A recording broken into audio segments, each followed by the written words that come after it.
Wonderful greetings to all of you, my dearly beloved brothers and sisters, sons and daughters. How are you all today?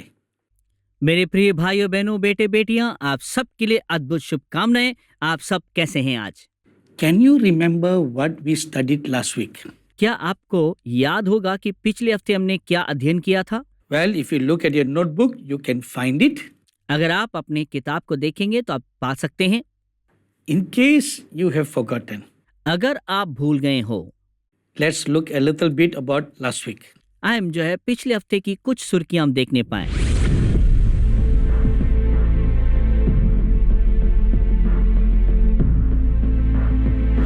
Please remember very carefully that the order of the Melchizedek priesthood carries two anointings.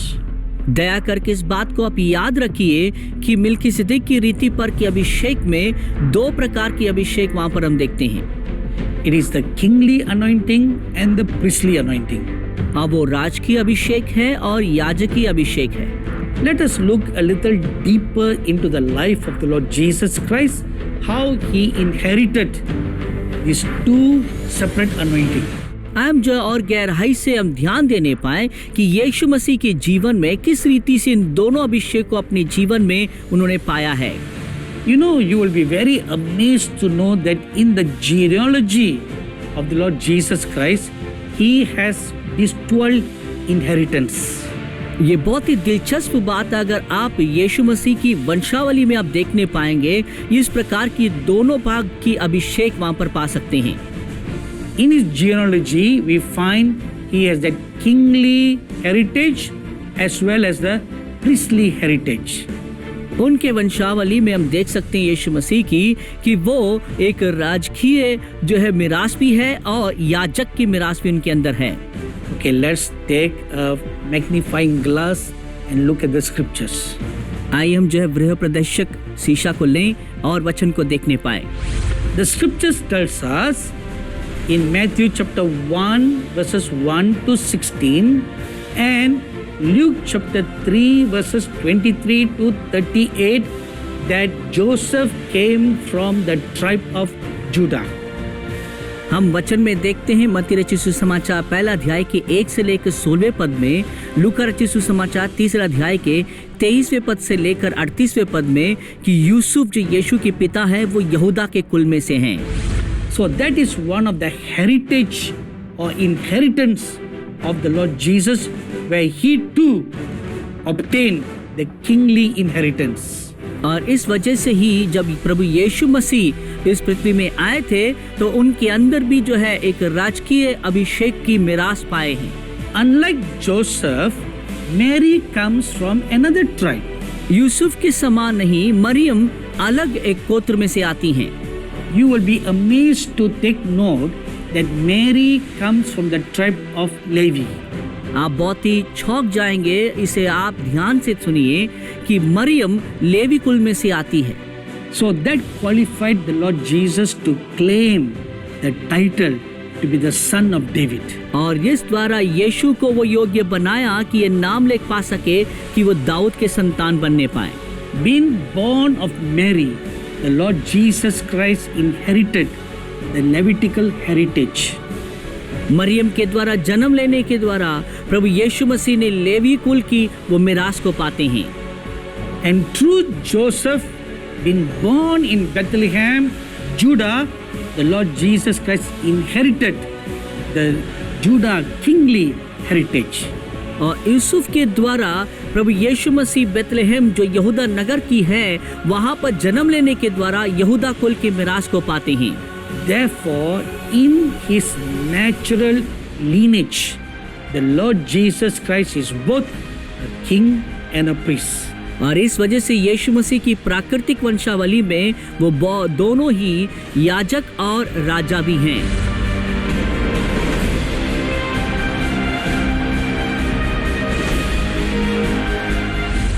So in last week's episode, we studied that the Lord Jesus Christ inherited the order of the Melchizedek anointings, kingly and priestly anointing.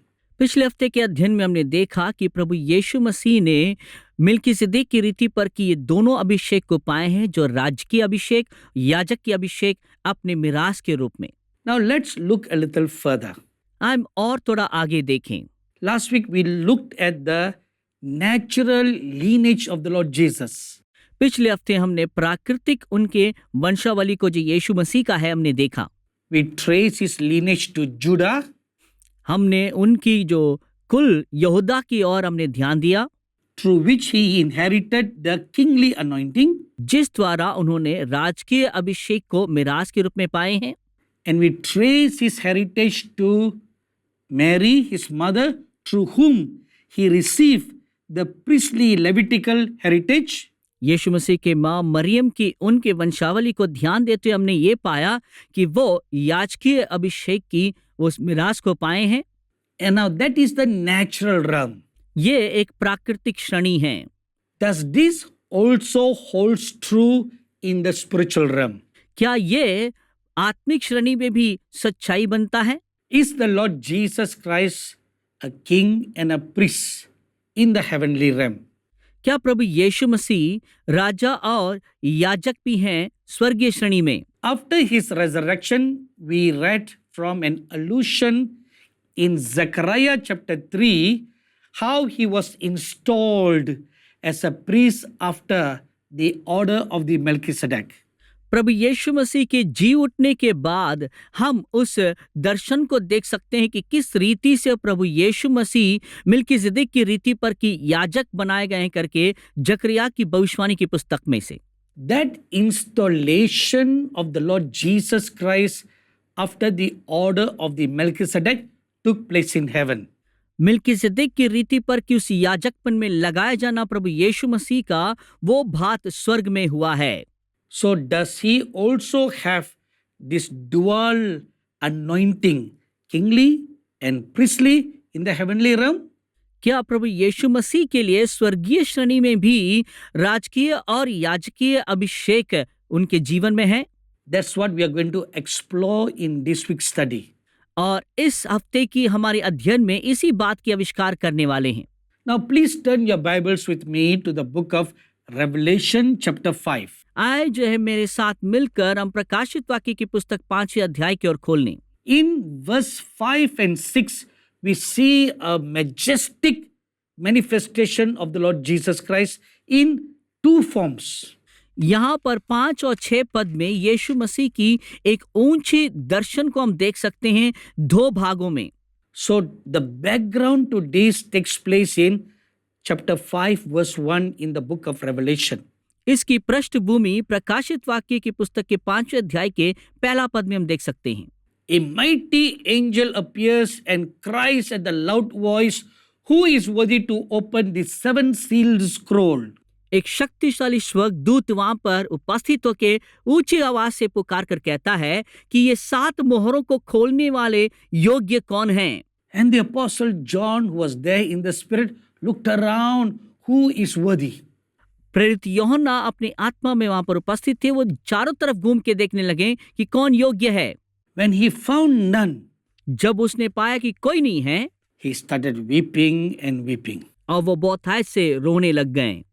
And one of the 24 elders came by the apostle John and said, "Do not weep." 24 प्राचीनों में से एक यूहन्ना के बगल में आकर कहने लगा कि मत रो।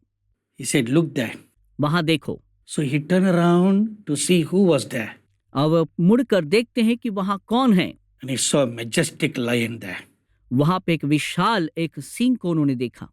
And the elder told John, "This is the lion of the tribe of Judah that has prevailed and overcome and became worthy to open the scroll." और उस प्राचीन ने यूहन्ना से कहने लगा कि ये वो यहूदा कुल के सिंह हैं जिसने अपने सारे बातों में जयवंत होकर योग्य बना कि इस मोहर को खोलने के लिए। But you know what is amazing? आप जानते हैं अद्भुत बात क्या है? Although the elders said this lion of Judah has become worthy to take the scroll, जबकि वो बताया गया कि ये यहूदा कुल की सिंह योग्य है उस पुस्तक को उठाने के लिए, but the lion did not go to take the scroll. मगर वो सिंह नहीं गया उस पुस्तक को लेने के लिए। But why was he shown that? मगर ये क्यों दिखाया गया उसको? Who is a lion? Singh कौन है? King of all the animals. सारे जानवरों का राजा है। And the symbol of the tribe of Judah is a lion. यहूदा कुल की चिन्ह जो है वो सिंह है। And kings come from the tribe of Judah. राजा लोग यहूदा कुल में से ही आते हैं। So what was the elder alluding to? तो ये प्राचीन किस चीजों में से इनको ले जा रहे हैं? By pointing a hand at the Lord Jesus Christ, who appears there in the manifestation of a lion, he was saying, "This is the king."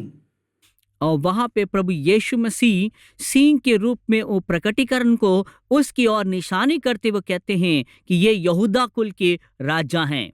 This is the Lord Jesus Christ in his kingly anointing from the tribe of Judah. और यही हमारे प्रभु यीशु मसीह है, यहूदा कुल में से वो राजकीय अभिषेक को पाए हुए हैं। Then, surprisingly, in Revelation chapter 5, verse 6, the Apostle John sees a lamb as though it was slain, walking towards to take the scroll. और वहां पर बहुत ही आश्चर्यचकित बात यह है कि प्रकाशित वाक्य 5 अध्याय के 6 पद में देखते हैं, वहां पर प्रभु यीशु मसीह को एक मेमने के समान जो बलि चढ़ाने के लिए चला जा रहा है और चलता उसने देखा। And what is a lamb? मेमना क्या है? A lamb is a sacrificial animal. मेमना एक बलिदान चढ़ाने वाली एक जानवर है। And who offers a sacrifice? बलिदान कौन चढ़ाता है? It is the priest, isn't it? और ये याजक है कि नहीं? So there we see the Lord Jesus Christ वहां हम प्रभु यीशु मसीह को देखते हैं as lion, the king, and as the lamb, the priest. एक सिंह के समान राजा के रूप में और एक मेमने के समान याजक के रूप में।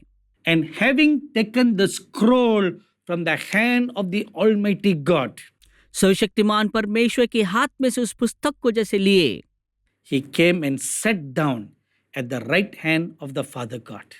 और वहां पर पिता परमेश्वर के दाईं ओर वो बैठ गए, विराजमान हुए। On one side he looks like the lion, on the other side he looks like the lamb. एक तरफ वो सिंह के समान नजर आते हैं, दूसरी तरफ वो मेमने के समान नजर आते हैं। On that moment, the prophecy of Zechariah chapter 6 verse 13 is fulfilled. उस क्षण में जकरिया भविष्यवाणी की भविष्यवाणी जकरिया 6 अध्याय के 13 पद में जो है पूरा हुआ।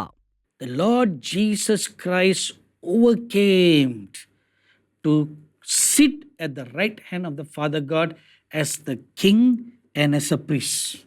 प्रभु यीशु मसीह सब बातों में जयवंत हुआ ताकि वो प्रभु पिता परमेश्वर के दाएं और राजा और याजक के समान विराजमान होने पाए।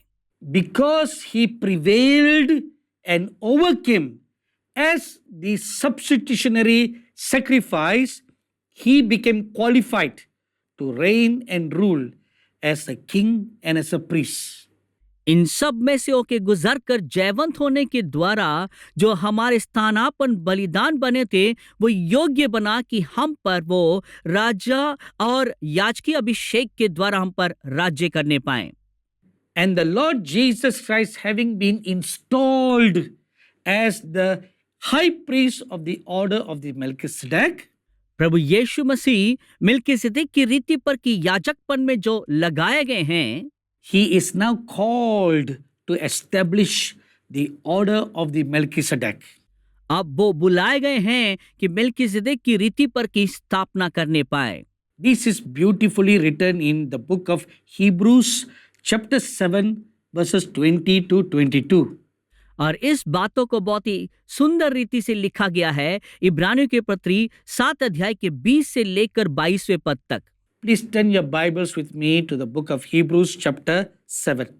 दया करके अपने बाइबल को मेरे साथ इब्रानियों के पत्री 7 अध्याय की ओर खोल लीजिए। Let's read verses 20 to 22. आइम जो है 20 पद से लेकर 22वें पद तक पढ़ें। And inasmuch as he was not made priest without an oath, मसीह की नियुक्ति बिना शपथ नहीं हुई, for they have become priests without an oath, but he with an oath by him who said to him, The Lord has sworn and will not relent. You are a priest forever according to the order of Melchizedek. क्योंकि वे तो बिना शपथ याजक ठहराए गए, पर यह शपथ के साथ उसकी ओर से नियुक्ति किया गया, जिसने उसके विषय में कहा, प्रभु ने शपथ खाई और वो उसे फिर ना पछताएगा कि तू युगानुयुग याजक है। By so much more, Jesus has become a surety of a better covenant. इस प्रकार यीशु एक उत्तम वाचा का जामीन ठहरा। Amen. आमीन। So these scriptures very beautifully tell us how first the Lord Jesus Christ was ordained in the order of the Melchizedek. इसलिए ये वचन हमें सुंदर रीति से बताता है कि पहला कैसे प्रभु यीशु मसीह मिल्किसिदक की रीति पर की याजक नियुक्ति किया गया है। And he imparts that same order of Melchizedek priesthood anointing upon all those who will overcome as he overcame and will make them sit at his right hand on his throne. वैसा ही वो उन हर एक के लिए जो जयवंत होकर जैसा प्रभु यीशु मसीह जयवंत हुए हैं, तो वो उनको उस मिल्किसिदक की रीति पर की याजकपन में ले आकर सिंहासन पर उन्हें विराजमान कराएंगे। While I am mentioning all this to you, जैसे इन बातों को मैं कह ही रहा था आपको, the Holy Spirit is bringing to my remembrance a vision I saw in November 1983. पवित्र आत्मा मुझे स्मरण दिलाया कि एक दर्शन जो मैंने नवंबर की महीना 1983 में जो देखा था। In the vision, I was carried by a prophet, saintly prophet, into a jungle. और उस दर्शन में एक पवित्र संत के द्वारा एक जंगल में मैं आत्मा में ले लिया गया। In the vision, I saw myself as a little 12 or 10 to 12-year-old boy. उस दर्शन में अपने आप को मैं 12-13 साल के एक बालक के रूप में मैंने देखा। Maybe even a little older. हो सकता है उससे थोड़ा बड़ा हूँ। And then I was put down before a mouth of a cave. वहां पर एक गुफा के सामने मुझे लगाया गया। So this huge cave was dug out of a single huge rock. और ये बड़ा विशाल गुफा जो एक ही पत्थर से बना हुआ है, वो बहुत ही अंधेरा नजर आ रहा था। The interior of the rock was lighted up. उस चट्टान के अंदरी भाग रोशनी में था। It appeared very bright with the Shekinah glory of God. परमेश्वर की उस शकीना महिमा के द्वारा बहुत ही ज्योतिर्मय नजर आ रहा था। And in the center of the cave there was a rock. उस गुफा के बीच में मैंने एक चट्टान को देखा। And I saw the Lord Jesus Christ seated on the rock. तब मैंने प्रभु यीशु मसीह को उस चट्टान पर विराजमान देखा। And there were many little boys, maybe 5-6-year-old boys, standing around the Lord Jesus Christ. तब मैंने देखा कि छोटे छोटे बालक लोग जो 4-5-6 साल के हैं, यीशु मसीह के इर्द गिर्द खड़े हुए देखते हैं। And they were all wearing long robes like what you see me wearing. और उन्होंने एक लंबा वस्त्र पहना होता जैसे कि आज मुझे आप देख रहे हैं कि पहने हुए। But in my outfit you see me having a shawl on my shoulder. आप मेरे वस्त्र में देख सकते हैं कि मेरे कंधों पर एक शॉल है। So they didn't have the shawl. उनके पास वो शॉल नहीं था। So they were wearing one long robe वे एक लंबा वस्त्र पहने हुए थे। with a belt around their waist. उनके कमर में एक कमरकस बांधा हुआ था। And now as I can see again closer, जब मैं और करीबी से अब देखने पाता हूँ, the belt was thicker. उनका कमरकस थोड़ा मोटा था। So it resembled more like little priests. और वो बहुत एक छोटी याजक के रूप में दिखाई दे रहा था। And they were all gathered around the Lord Jesus. वे सब यीशु मसीह के इर्द गिर्द खड़े थे। And the Lord Jesus was teaching them and giving them instruction. प्रभु यीशु मसीह उन्हें शिक्षा दे रहा था, उन्हें मार्ग दर्शा रहा था। So the Lord Jesus being the high priest of the order of the Melchizedek, imparting, teaching and training to another generation of priests called to the order of the Melchizedek. मिल्किसिदक की रीति पर से यीशु मसीह एक महायाजक होने के वजह से उन बातों को सिखा रहे थे और उस याजकपन को आने वाले पीढ़ी के जीवन में लगा रहे थे। My dearly beloved sons and daughters, मेरे प्रिय बेटे बेटियां, this is our destiny. यही हमारी लक्ष्य है, This is your destiny. यही आपका भी लक्ष्य है। Called after the order of the Melchizedek. मिल्कीसेदेक की रीति पर से हम बुलाए गए हैं, So live in the fear of God. इसीलिए परमेश्वरीय भक्ति में जिए, Obey the commandments of God. परमेश्वर की आदेशों को मानिए। When you do these two, जब इन दो बातों को करेंगे, you will overcome all the works of the devil. आप शैतान की सब बातों पर जयवंत होंगे। Then you will come and sit at the right hand of the Lord Jesus Christ. तब प्रभु यीशु मसीह के दाएं ओर आके आप विराजमान होंगे। Amen. आमीन। We'll continue this study next week. हम इस शिक्षा को अगले हफ्ते जारी रखेंगे। God bless you. प्रभु आपका आशीष दें। If you are blessed by this program, please send your testimonies and feedback to Angel Television, Villivakkam, Chennai 600049, Tamil Nadu, India. Our email ID is programs.hindi@angeltv.org.